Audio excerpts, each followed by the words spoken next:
দেখো, ছাত্র সংগঠন ছাত্রদের নিয়ে কথা বলবে, এটাই স্বাভাবিক।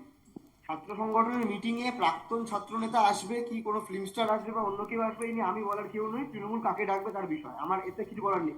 কিন্তু আমরা যারা ছাত্র রাজনীতি করি, আমাদের বিরোধী ছাত্র সংগঠন হতে পারে, কিন্তু তারা যে ছাত্র সমাবেশ করছে নিশ্চিতভাবে তাদের একটা সেন্টিমেন্ট এখানে জড়িয়ে রয়েছে। তারা স্বাভাবিকভাবে একটা ছাত্রদের নিয়ে আলোচনা করবে, ছাত্রদের নিয়ে কিছু কথা বলবে, এটাই এক্সপেক্ট করে থাকে যারা যারা এই মানে ক্যামেরার দিকে তাকিয়ে থাকে বা বোঝার চেষ্টা করে। কারণ গণতন্ত্রে, সংসদীয় রাজনীতিতে তো আমাকে অপোজিশনের কথাও শুনতে হবে, বিরোধীদের কথাও শুনতে হবে, আমি কি করে যুক্তি সাজাবো? সেখান থেকে আমরা একটা বক্তব্য ছাত্র সঙ্গত শুনলাম। দুই, এসআইআর থেকে শুরু করে যে একাধিক ইস্যু কথা বলা হয়েছে, নিশ্চিতভাবে এগুলো গুরুত্বপূর্ণ ইস্যু, কিন্তু এগুলো ছাত্রদের প্রাইমারি ইস্যু কোনোদিন হতে পারে না। ছাত্রদের প্রাইমারি ইস্যু হচ্ছে ভর্তিতে দেরি হচ্ছে, কলেজে তারা ক্লাস করতে যেতে পারছে না। ছাত্রদের প্রাইমারি ইস্যু শিক্ষার খরচ বাড়ছে। ছাত্রদের প্রাইমারি ইস্যু একটা সেফ ক্যাম্পাস যেখানে ছাত্র সংসদ নির্বাচন নিয়মিত হয়। এখানে বৈষতা রয়েছে, বৈষতা আমি জানি না ইচ্ছাকৃতভাবে ভুল তথ্য দিচ্ছে নাকি মানে জানে না। আমি আমি বৈষতা যথেষ্ট রেসপেক্টেড একজন ছাত্র ছাত্র নেতা ছিল এক সময়কার, তৃণমূল ছাত্র পরিষদ বা ছাত্র পরিষদের নেতা ছিল।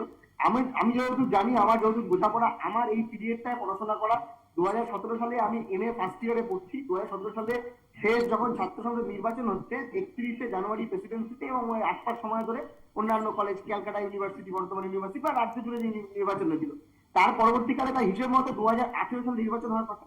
2018 সালে কিন্তু কোনো কোভিড ছিল না। 2018তে নির্বাচন হয়নি। 2019-এ নির্বাচন হয়নি। 2019-এও কোনো কোভিড ছিল না।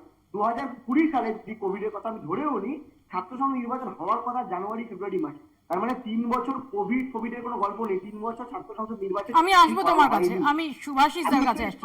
হ্যাঁ, সংক্ষেপে প্লিজ। শুভজিৎ, আমাকে সবার কাছে যেতে আমি একটু হবে। বলি, এর একটা দিক রয়েছে, যে দিকটা কেন হাইলাইট করা প্রয়োজন। তার পরবর্তীকালে আমাদেরকে কিন্তু কোর্টে যেতে হলো, যে অবৈধ ইউনিয়ন গুলো চলছিল, অবৈধ ইউনিয়নের গেটে তালা দেন। আমার কথা, ছাত্র সংসদ নির্বাচন হবে, তারপরে ছাত্র সংসদের অফিস থাকবে, সেই অফিসে যারা নির্বাচিত তারা বসবে।